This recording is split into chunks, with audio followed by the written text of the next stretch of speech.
to the daytime, but I wanted to charge these at nighttime, of course. So I pay for cheap power, store the power, and then use the power when the power is high. So it's kind of like a cheat code, I guess you could say, but extremely high electric rate during the day. It's like 20 cents. And that's how I got away with such cheap electricity at night. So from 9 p.m. to 9 a.m., I pay 3.5 cents per kilowatt.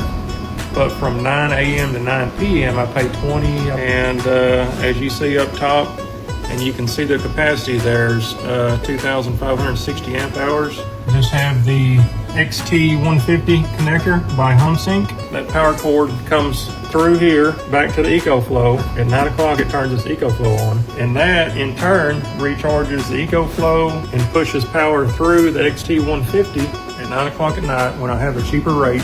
This is just a quick little way that I found to pull that cheaper electricity rate and use it during the higher times. So if I've got any questions or anything, I will try my best to answer.